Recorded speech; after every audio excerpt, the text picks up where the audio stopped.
The reason love keeps slipping through your fingers has everything to do with how you were raised. What if the very thing that is sabotaging your love life was programmed into your mind before the age of 3? The thing is, this programming kept you alive when you were a little one, and it's the very thing that's sabotaging your love life as an adult. Today we're going to be uncovering the subconscious beliefs that cause the disorganized attachment style, also known as fearful avoidant, to sabotage love and what you can do to change it. Now, I've helped hundreds of clients stop their self-sabotaging behaviors in love, and the information I am about to share with you, I've uncovered as patterns of the fearful avoidant attachment style. So please remember, as you listen to this video, nothing is written in stone, and these patterns can shift. I am living proof of this. Especially if you have the right help. Disorganized attachment in children, also known as fearful avoidant in adults, is the most confusing of all the attachment styles. Imagine wanting closeness, but fearing it at the same time. This push-pull dynamic, which is the hallmark of this attachment style, can make love very unstable and unpredictable. Whether you're dating someone with this particular attachment style or you yourself have this attachment style, I would say that deep down these people really want love, but at the same time they're terrified of it. Now, I know this attachment style the best because I had this attachment style. And it's through the work that I do with my clients that I was able to shift my attachment style from fearful avoidant to what's called earned secure attachment, so I could stop sabotaging my love life. And now I have a much easier time in love. If you are interested in working together, there's a link for a complimentary 15-minute Zoom call with me in the description below. So let's get into it. The subconscious beliefs you acquired in childhood are the same beliefs that shape your love life as an adult. And you can look at these beliefs as survival-based programming.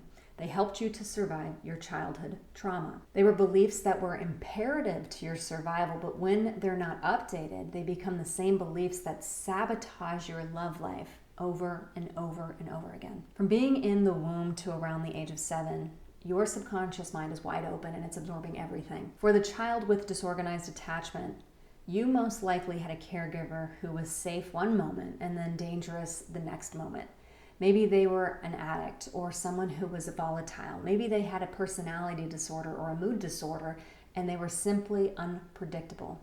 For the child's developing brain, there is a conflict between the reptilian brain, which is the part of the brain that wants to survive, and the limbic brain, which wants to move closer to the caregiver and bond. What ends up happening is when the caregiver comes over to the child and is acting erratic, the reptilian part of the brain of the child goes, move away from this caregiver, they're dangerous. But then the limbic system goes, hey, you know what? We need to bond with this caregiver because we're an infant and we can't survive on our own.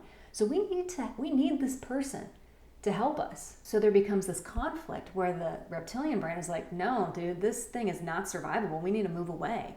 And then the limbic system is like, no, move closer. So you've got this push-pull dynamic happening already in the brain for this little one. And it's this conflict in the brain, do I move closer or do I run, that creates that disorganized feeling they will come to know so well in life. So please pay attention to this part because this is so important to understand.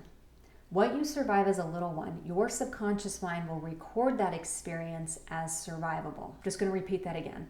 What you survive as a little one, your subconscious mind will record that experience as survivable. So if you survived having close relationships that were unpredictable and volatile, then guess what you're going to be attracted to as an adult? Similar people in situations that you survived in the past. Because your subconscious mind knows how to survive that. And its number one job is to keep you alive. And it does that by having you stick with what's familiar. So to illustrate my point, let's say that you get hit in the head with a hammer when you're little and you survive the experience. Your subconscious mind learns that getting hit in the head with a hammer is survivable. And it will look for hammers as an adult so that it can recreate that experience that it knows so well because it wants you to survive. Your subconscious mind likes what is familiar because to it, what is familiar is safe. It knows how to navigate that territory. Logically, getting hit in the head with a hammer doesn't seem safe, but we're not using the logical part of our mind when it comes to love. We are operating from the subconscious mind, not the conscious mind. The subconscious mind is 95% more powerful than your conscious mind. This is why people will keep repeating the same painful experiences in love even when they consciously want something better and healthier. If your subconscious mind has never experienced healthy love, then it will not see that as survivable. And in fact, as an adult, people with a fearful avoidant attachment style are more likely to find people with a secure attachment style as boring. The unwanted patterns you are experiencing in love are all rooted in your subconscious programming. Programming is just a set of beliefs that direct your life, and it's all connected to what you survived in childhood. So let's uncover the 7 subconscious beliefs that are keeping you stuck in love. And as we go through this list, please let me know in the comments down below which ones resonate with you. So the first one is love isn't safe. Deep down, danger and unpredictability feels safer than stability for the fearful avoidant because that's what they survived growing up. That is what feels like home to them. For them, these early experiences link love with fear or inconsistency and even harm. There's a link subconsciously between closeness and danger, and they've learned to survive instability in close relationships and will unconsciously recreate those dynamics in their relationships, even if there seems to be moments of stability. They will sabotage their relationships by picking fights, creating drama, or overreacting due to a misinterpretation of their partner's intentions. Again, these sabotaging behaviors are rooted in their subconscious mind. The second subconscious belief is that closeness means I'll get trapped. Intimacy can stir panic for fearful avoidants because deep down they feel like their safety will be compromised. And this leads to a hot and cold behaviors where one moment they're craving love and the next moment they're withdrawing. And as I said before, they want love and connection, but in their brain, they've linked fear and pain to love. And this is why they pull away, because it's too overwhelming and it feels almost life-threatening. But the thing is, because they have this subconscious belief, they're more likely to attract partners that will make them feel like being in a relationship is a prison, which will just reinforce that belief and make it stronger. The third subconscious belief is it's not safe to be me. If as a child, every time you expressed yourself, you were shamed or punished, you learned to wear a mask. And as an adult, that survival-based programming looks like people-pleasing or going quiet to keep the peace or never showing your true self, especially in love. If you do not feel safe to be your authentic self, you're never going to attract a relationship that's good for you in the long run. You will be spending most of your energy trying to be someone you are not just to keep the relationship. Unless this belief is changed, you will continue to attract partners who make you feel like it is not safe for you to express what you want and need. The fourth subconscious belief is I am fundamentally flawed. Now this belief fuels negative self-talk, like something must be wrong with me. And it leads to tolerating toxic relationships because deep down they assume that they're not worthy of something better, which can lead to this next subconscious belief, number 5, is I deserve to be used, punished, or abused.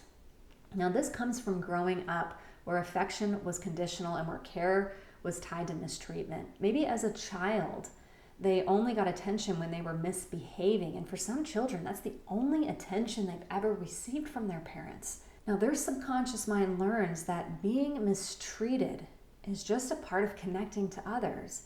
And in adulthood, this can show up as tolerating toxic relationships, excusing red flags, or unconsciously seeking partners who repeat these familiar patterns. Love and suffering get linked together in their subconscious mind, and as an adult, fearful avoidance may unconsciously choose partners who will cheat on them or mistreat them, reinforcing that painful belief that they're never enough to be chosen first.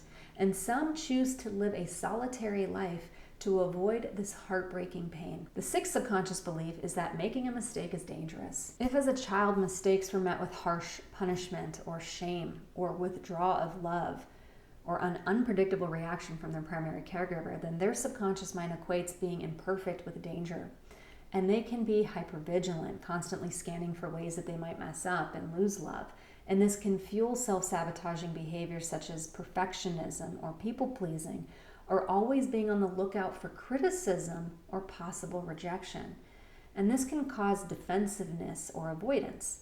If they feel they've made a mistake, they can shut down, pull away, or lash out to protect themselves, all because of a subconscious belief that if I'm not perfect, they won't want me. So our final subconscious belief, number 7, is I can't trust myself or others.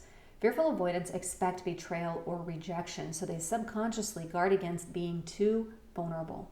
They tend to leave relationships first, push partners away, or test them, all in the attempt to gauge whether or not they can trust this person's commitment. The only issue with this behavior is it becomes a pattern for them, and when they do not feel loved by their partner, they can resort back to this behavior to see if their partner still loves them and see if their partner will still fight for them.